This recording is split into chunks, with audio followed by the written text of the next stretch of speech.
पहला 2 test match जीतने और इंदौर टेस्ट मैच हारने के बाद अब भारतीय कप्तान और पूरी की पूरी भारतीय टीम मुसीबत में पड़ती नजर आ रही है। ऑस्ट्रेलिया ने चौथे टेस्ट मैच में 2 दिन के खेल के बाद 480 रन बनाए, यानी कि एक पहाड़ जैसा स्कोर भारतीय टीम के सामने लाकर खड़ा कर दिया है। गेंदबाजों की जमकर पिटाई हुई। 2 ऐसे गेंदबाज थे जिन्होंने शतक लगाया है, यानी कि उनकी बॉलिंग एनालिसिस में जहां पर रन दिए जाते हैं वहां पर 100 का आंकड़ा आपको नजर आएगा। और अब भारतीय बल्लेबाजों पे सारा दारोमदार है कि भारतीय टीम अपने गेंदबाजों को कितना समय देती है इस टेस्ट मैच में वापसी के लिए, क्योंकि अब भारत जितनी जल्दी ऑस्ट्रेलिया के 480 के स्कोर को पार करेगा और उसके बाद जितनी लीड वो देगा ऑस्ट्रेलिया को, उतने ही उनको जीतने के चांसेस बनेंगे। नहीं तो भारतीय टीम इस टेस्ट मैच को हारता है या ड्रॉ होता है तो फिर इसके सीधे संकेत ये हैं कि भारतीय टीम इस वर्ल्ड टेस्ट चैंपियनशिप के जो फाइनल में पहुंचने का सपना देख रही है, वो सपना आपको टूटता हुआ नजर आ सकता है।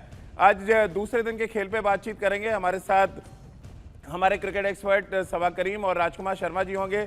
भारतीय गेंदबाजों का लचर प्रदर्शन रहा, दूसरे दिन भी पिच पे कोई मदद नजर नहीं आ रही थी और ऐसे में हर किसी के जहन में बड़ा सवाल है कि आखिर वर्ल्ड टेस्ट चैंपियनशिप में के फाइनल में क्या भारतीय टीम पहुंच पाएगी या नहीं। दूसरे दिन गेंदबाजी जिस तरह की हुई है, सबा भाई कैसे आप देखते हैं दूसरे दिन के खेल को? ऑस्ट्रेलिया ने 480 बना लिए, भारत ने भी अपनी बल्लेबाजी शुरू की, 6 ओवर उनको बल्लेबाजी करने का मौका भी मिला, लेकिन ओवरऑल एक ऐसा स्कोर जहां तक पहुंचने के लिए भारत को अब कम से कम 1.5 दिन बल्लेबाजी करनी पड़ेगी। वो बात है राजीव, पर जिस तरह से विकेट आज बिहेव कर रहा था उस लिहाज से अगर हम देखें तो भारतीय बॉलर्स ने बहुत ज्यादा मेहनत की है। और यहाँ से जो पॉजिटिव मुझे नजर ये आता है कि काफी सारे ओवर्स खेलने के बाद ऑस्ट्रेलिया ने 480 रन बनाए हैं। सिर्फ वो जो साझेदारी थी कैमरन ग्रीन और उस्मान ख्वाजा के बीच में, वो भी लंच और टी के सेशन में जहां पर थोड़ी तेज गति से रन बने। मुझे लगा कि पांचों बॉलर्स ने मेहनत बहुत ज्यादा की। यहाँ पर हम लोग ये जरूर कह सकते हैं कि जो हमारी बॉलिंग अटैक है, क्या वो इस तरह के विकेट के लिए उचित थी कि नहीं, इस पर हम लोग चर्चा जरूर कर सकते हैं। पर जो भी आपके पास अवेलेबल बॉलिंग यूनिट था, जी उन्होंने पूरी कोशिश की। आर अश्विन ने शानदार गेंदबाजी की, किफायती गेंदबाजी रही, उन्होंने 6 विकेट भी लिया। तो ये एक बहुत ही काफी समय के बाद भारतीय गेंदबाजों को अपने जमीन पर इतनी ज्यादा मेहनत करनी पड़ी है विकेट्स लेने के लिए। जी राजकुमार सर, ये पहला जो हम तीसरा टेस्ट मैच हारे उसका साइड इफेक्ट नजर आ रहा है कि ऑस्ट्रेलिया ज्यादा कॉन्फिडेंट थी और जिस तरह से उस्मान ख्वाजा और कैमरून ग्रीन ने बैटिंग की पहले सेशन में, ऑलमोस्ट आपको इस टेस्ट मैच से बाहर कर दिया था। क्योंकि अगर आप देखें हमारे जो प्रीमियम गेंदबाज हैं 134 रन खर्च करते हैं। मोहम्मद शमी, उमेश यादव की बात करें, उन्होंने भी 100 से ज्यादा रन खर्च कर दिए। पार्टनरशिप 208 रन की बड़ी पार्टनरशिप की कैमरून ग्रीन और उस्मान ख्वाजा ने। ये सब कुछ दर्शाता है कि इस टेस्ट मैच के पहले दोनों दिन ऑस्ट्रेलिया किस तरह से डोमिनेट करती नजर आई भारतीय गेंदबाजों के खिलाफ। देखिए राजीव, ये बात तो सच है कि इस टेस्ट में काफी मोरल हाई के साथ पहुंचे थे ऑस्ट्रेलियन खिलाड़ी, क्योंकि एक शानदार जीत उन्होंने अर्ज की थी वहां पर इंदौर में। तो कहीं ना कहीं वो मोमेंटम तो ऑस्ट्रेलिया के साथ था और साथ साथ उन्होंने एक बहुत इंपॉर्टेंट टॉस जीता, जो कि हमेशा से अच्छा टॉस माना जाता है भारत में। हर पिछले तीनों टेस्ट मैचेस में वो इतना इफेक्टिव नहीं हुआ टॉस, लेकिन इस मैच में मुझे लगता है कि एक इम्पोर्टेंट टॉस जीता ऑस्ट्रेलिया ने और फिर उस विकेट पर जहां पर ये बहुत ज्यादा मदद नहीं थी, उन्होंने शानदार बल्लेबाजी की। उस्मान ख्वाजा ने बहुत ही लाजवाब बल्लेबाजी की और जिस तरह की बल्लेबाजी ग्रीन ने की वो बहुत शानदार थी, सराहनीय भी थी, क्योंकि बहुत पॉजिटिव इंटेंट के साथ ग्रीन ने बल्लेबाजी की। और भारतीय गेंदबाजों की जहां तक बात करें तो कोशिश उन्होंने बहुत की, लेकिन बिल्कुल भी सपोर्ट नहीं था विकेट से। और यहाँ पर मुझे लगा थोड़ा सा कि अगर शायद कुलदीप यादव इस विकेट पर खेले होते तो शायद भारत के लिए बहुत बेहतर होता। लेकिन क्योंकि भारत शायद ऑलराउंडर्स के लिए ज्यादा प्रेफर कर रहा है टीम मैनेजमेंट, उसके मद्देनजर मुझे लगता है कि उनको चांस नहीं मिला। लेकिन क्योंकि फ्लैट ट्रैक था, बहुत ज्यादा मदद नहीं थी स्पिनर्स के लिए, तो यहाँ पर कुलदीप यादव क्योंकि एक रिस्ट स्पिनर है, हो सकता है कि वो ज्यादा कामयाब होते। ये मेरा पर्सनल मानना है। लेकिन अब हर किसी के जहन में ये बड़ा सवाल जरूर है कि अब भारतीय टीम क्या वर्ल्ड टेस्ट चैंपियनशिप के फाइनल में पहुंच पाएगी, क्योंकि 2 दिन का जो खेल हुआ है पूरी तरह से ऑस्ट्रेलिया ने डोमिनेट किया। अब भारत की नजरें या तो श्रीलंका और न्यूजीलैंड के खिलाफ जो टेस्ट मैच चल रहा है वहां पर जाके टिक जाएगी। लेकिन उससे पहले आपको ये देखना पड़ेगा कि आपके लिए समीकरण क्या बन रहे हैं। आपको जरा आंकड़ों के जरिए हम एक बार समझाने की कोशिश करते हैं, अपने ठीक पीछे आपको दिखाने की कोशिश करते हैं कि वर्ल्ड टेस्ट चैंपियनशिप में अब जब भारतीय टीम के लिए पहुंचने के लिए क्या कुछ रास्ते बच रहे हैं। अगर आप देखें फाइनल में सीधी एंट्री के लिए एक रास्ता बिल्कुल साफ है कि आप इस टेस्ट मैच को जीतें, जो शायद अब बड़ा मुश्किल काम है क्योंकि तीसरे दिन पूरे दिन बल्लेबाजी करनी पड़ेगी और चौथे दिन कम से कम लंच तक भारतीय टीम बैटिंग करे, तब जाके कहीं वो ऑस्ट्रेलिया के स्कोर के आसपास तक पहुंचेंगे। श्रीलंका और न्यूजीलैंड के बीच जो मुकाबला चल रहा है वहां पे श्रीलंका का पलड़ा भारी है, यानी कि श्रीलंका अगर न्यूजीलैंड को हराने में कामयाब रहता है तो फिर भारत के लिए एक बड़ी प्रॉब्लम हो जाएगी। तो ये कुछ बड़े इंपॉर्टेंट आंकड़े हैं, वो समीकरण है जो हम आपको दिखाकर समझाने की कोशिश कर रहे हैं कि आखिर रोहित शर्मा के लिए एक खतरे की घंटी क्यों है, शर्मा जी और उनकी टीम क्यों फंसती नजर आ रही है और क्यों शर्मा जी को 440 प्लस वोट का करंट लगा है, यानी कि 480 वोट का करंट हम कह सकते हैं क्योंकि ऑस्ट्रेलिया ने 480 रन बनाए हैं। अब वर्ल्ड टेस्ट चैंपियनशिप की बात कर रहे हैं क्योंकि सभा भाई बड़ा इंपॉर्टेंट है अब यहाँ पर कि आप अपने गेंदबाजों को कितना टाइम देते हैं। आपको तेज बल्लेबाजी करनी पड़ेगी, पहला लक्ष्य आपका होना चाहिए फॉलो ऑन बचाना, और उसके बाद कितनी जल्दी आप 480 के आगे जाते हैं। कैसे आप देख रहे हैं यहाँ पर भारत के लिए क्या कुछ चैलेंजेस हैं?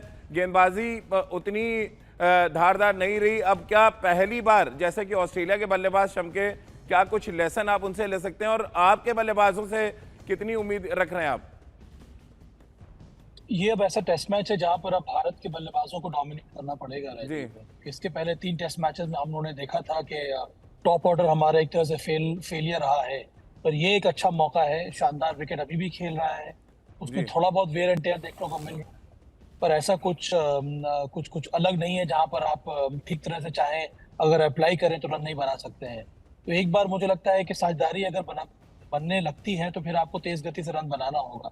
कि देखिए भारतीय विकेटों पे एक और चीज देखने को मिलती है राजीव के अचानक ये जो विकेटें जो हैं जो सोई हुई नजर आती हैं वो जाग सी जाती हैं और फिर बहुत ज्यादा हलचल देखने को मिलती है। तो मुझे उम्मीद यही है कि तीसरे दिन ये विकेट ठीक ठाक खेलना चाहिए और फोर्थ डे ऑन में अगर थोड़ा बहुत ब्रेक करता है तो भारत के लिए अच्छा रहेगा, प्रोवाइडेड कि भारत उस समय एक स्ट्रांग स्थिति में हो।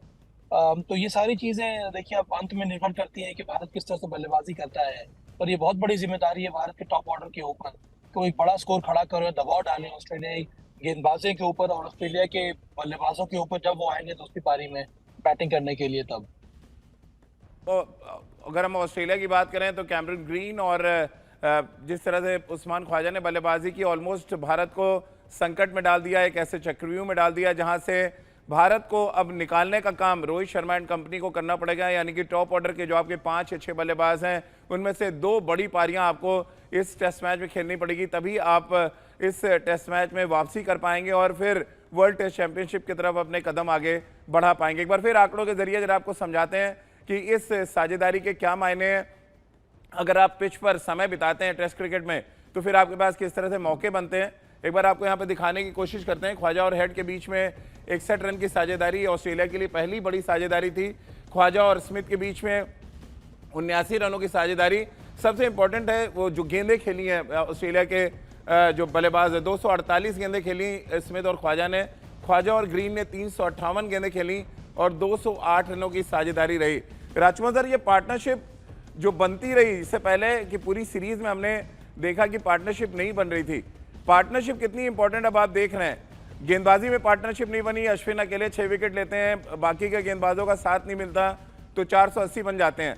अब बल्लेबाजी में पार्टनरशिप के लिहाज से और ऑस्ट्रेलिया ने जिस तरह की बैटिंग की है, ख्वाजा जिस तरह से लगभग अगर हम बात करें 1.25 दिन वो बैटिंग करने में कामयाब रहे हैं। राजीव बहुत इंपॉर्टेंट है, देखिए पार्टनरशिप बहुत ही ज्यादा इंपॉर्टेंट है यहाँ पर, और यहाँ पर जरूरत है कि भारत का टॉप ऑर्डर फायर करे, क्योंकि अभी तक मौका नहीं मिला है। मैं बहुत ज्यादा ब्लेम नहीं करूंगा हमारे बल्लेबाजों को, क्योंकि विकेट्स बहुत ही मुश्किल थे बल्लेबाजी करने के लिए, लेकिन ये एक ऐसा विकेट है जहां पर आप बल्लेबाजी कर सकते हैं। आपने देखा उस्मान ख्वाजा ने, ग्रीन ने किस तरह बल्लेबाजी की है, तो वहां से एक लेसन लेने की जरूरत है।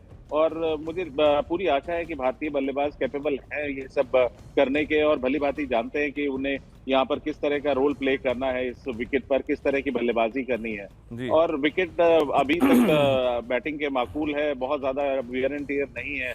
अभी तक कोई भी ऑड बॉल ऐसा नहीं हुआ है जो विशेष टर्न हुआ हो या नीचा रहा हो या किक किया हो। तो अभी तक बैटिंग के लिए अच्छा विकेट है और मुझे पूरी आशा है कि कल शाम तक तो कम से कम कल टी तक तो बहुत ज्यादा इस विकेट का कुछ बिगड़ने वाला नहीं है। जी तो ऐसे में अगर आप थोड़ा सा अप्लाई करेंगे तो मुझे पूरी आशा है कि आप एक लंबी पारी खेल सकते हैं और यहाँ पर जरूरत होगी पार्टनरशिप्स की और पेशेंस की, क्योंकि जहां तक भारतीय गेंदबाजों की भी बात है राजीव, बहुत मेहनत की है भारतीय गेंदबाजों ने, काफी कसी हुई गेंदबाजी की, बहुत ज्यादा रन लीक नहीं किए। कल एक टी के बाद का सेशन हम छोड़ दें, जब नया बॉल हमने लिया था वहां पर जरूर तेज गति से थोड़े रन बने, बट उसके अलावा सभी ने काफी किफायती गेंदबाजी की।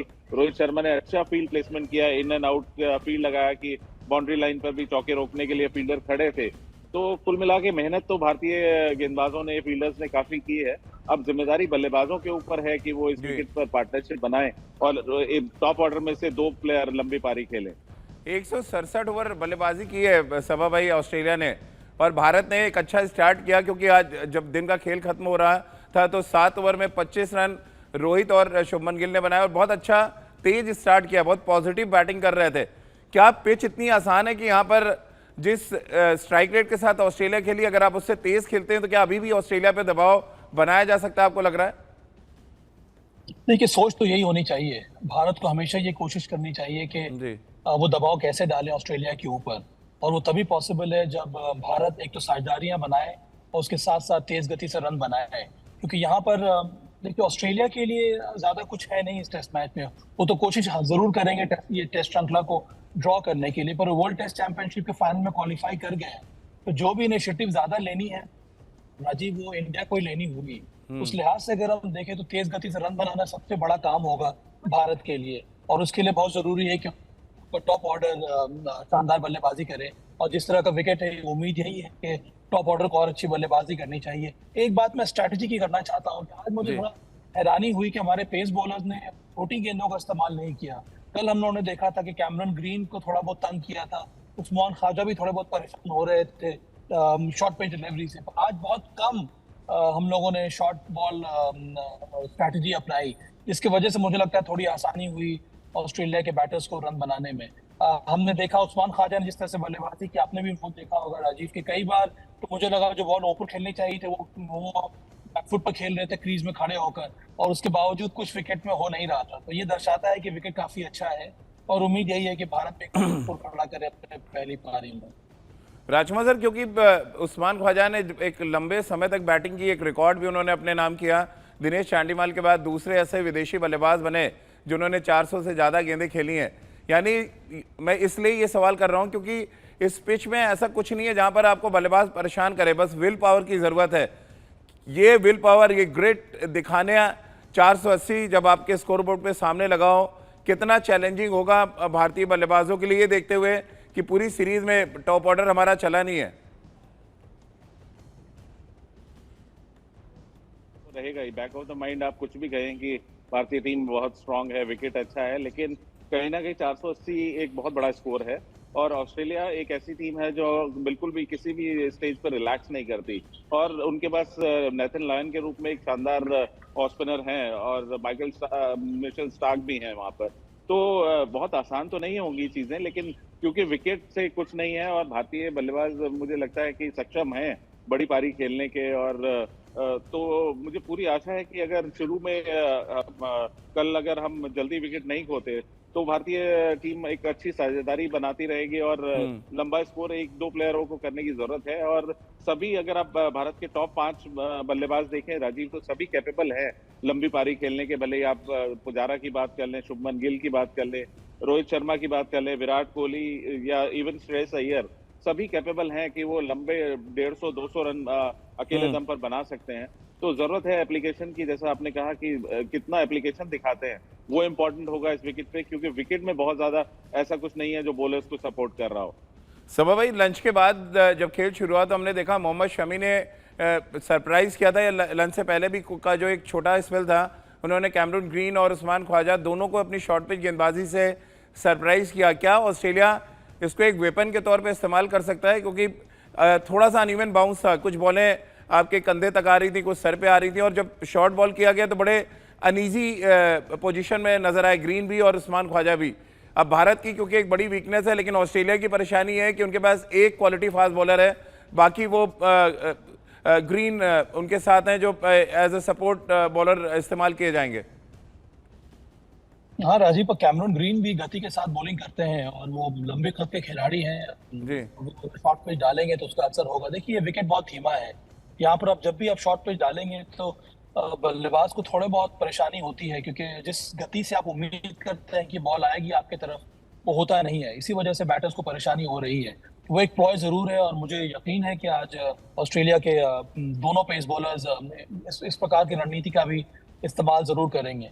पर अंत में मुझे लगता है कि मेन बॉलर इस प्रकार के विकेट पर रहेंगे नेथन लायन और राजीव, क्योंकि वो एक master right arm off spinner है। जिस तरह से आर अश्विन ने गेंदबाजी की है, किफायती गेंदबाजी की है, विकेट टेकिंग गेंदबाजी की है, मुझे उम्मीद है कि ऐसा लगता है कि नेथन लायन एक डेंजरस बॉलर साबित हो सकते हैं, क्योंकि उनके पास शानदार क्वालिटी है राजीव। उनका एक्शन इतना ज्यादा स्मूथ है, जिस तरह से वो ऑफ स्पिन ओवर स्पिन डालते हैं, जिस तरह के एंगल्स बदल के वो गेंदबाजी करते हैं, तो मुझे लगता है कि सबसे ज्यादा डेंजरस बॉलर भारत के लिए मेरे विचार से नेथन लायन ही साबित होंगे, भारतीय बल्लेबाजों के। क्योंकि राजकुमार नेथन लॉयन का जिक्र कर रहे हैं सबा भाई, अश्विन को बिल्कुल टर्न नहीं मिला, उसके बाद भी वो 6 विकेट ले गए अपनी वेरिएशंस के दम पे। अब क्योंकि नेथन लॉयन के बारे में हम सब जानते हैं कि एक लाइन पकड़ के अपने ऑफ स्पिन पे ज़्यादा वो कंट्रोल दिखाते हैं, और जो उनकी मेन जो विकेट टेकिंग डिलीवरी है वो ऑफ स्पिन होती है। इस तरह के विकेट पे जहाँ पर कोई टर्न नहीं देखने को मिल रहा है, नेथन लॉयन कितना बड़ा खतरा आप देख रहे हैं? क्योंकि जिस तरह से एक टर्निंग ट्रैक पे 8 विकेट लेके आ रहे हैं, वो कॉन्फिडेंस कितना काम आएगा? और भारतीय बल्लेबाज क्या सिर्फ नेथन लॉयन से ही बड़ा खतरा देख रहे होंगे? देखिए, सबसे बड़ा खतरा तो राजीव नेथन लायन ही है, क्योंकि उनके पास बहुत बड़ा एक्सपीरियंस है और जितने वो एक्यूरेट हैं, उनके पास वेरिएशंस हैं। ऐसा नहीं कि वो मिक्स करते हैं, कुछ बॉलें वो स्लो डालते हैं, कुछ तेज डालते हैं, और एक बहुत ही अच्छा उनके पास टप्पा है, तो उसको वो पकड़ कर रखते हैं। और अगर दूसरे एंड से भी उन्हें सपोर्ट मिला मर्फी या कोलिनन की तरफ से, तो वो एक प्रेशर बनाएंगे जरूर, क्योंकि एक बेहतरीन गेंदबाज हैं। और कहीं ना कहीं पिछले मैच के 8 विकेटें भारतीय बल्लेबाजों के दिमाग में भी जरूर चल रही होंगी। इस सीरीज से पहले ही राजीव देखा जा रहा था कि सबसे बड़ा खतरा भारत के लिए नेथन लायन होंगे, तो कहीं ना कहीं वो एक इशू तो रहेगा। लेकिन जरूरत है भारत को कि उनके अगेंस्ट पॉजिटिव होकर बल्लेबाजी करने की, बहुत ज्यादा बॉक डाउन नहीं होना है, क्योंकि वो बहुत एक्यूरेट हैं और वो आपको जल्दी से लूज बॉल नहीं देते। तो जब भी अपॉर्चुनिटी मिले आपको उन्हें अनसेटल करना होगा, उनके अगेंस्ट भी रन बनाने होंगे, जिससे वो पूरी तरह सेटल होकर अपनी सारी वेरिएशंस ना ट्राई कर पाए। चलो, तो भारतीय टीम ने अपनी बल्लेबाजी शुरू कर दी है। ऑस्ट्रेलिया ने 480 रन बनाए अपनी पहली पारी में, अश्विन ने 6 विकेट लिए और उस्मान ख्वाजा ने 180 रन की शानदार पारी खेली। और कुल मिलाकर पहले टेस्ट मैच के जो 2 दिन के खेल के 6 सेशन हुए, वहां पर ऑस्ट्रेलिया ज़्यादातर डोमिनेट करती नजर आई। और अब सबकी नजरें होंगी भारतीय टॉप ऑर्डर के बल्लेबाजों पर कि वो किस स्ट्राइक रेट के साथ रन बनाते हैं, क्योंकि इस टेस्ट मैच में अब समय बहुत इंपॉर्टेंट है। अगर आप समय अपने गेंदबाजों को देंगे तो आप इस टेस्ट मैच को जीतने की स्थिति में होंगे, नहीं तो फिर ये टेस्ट मैच ड्रॉ की तरफ जाएगा या भारतीय टीम की खराब बल्लेबाजी इस टेस्ट मैच में उनको हार की तरफ भी ढकेल सकती है। बहुत बहुत शुक्रिया राजकुमार सर आपका और सभा भाई आपका हमारे साथ जुड़ने के लिए। तो आज की हमारी इस खास पेशकश में फिलहाल इतना ही।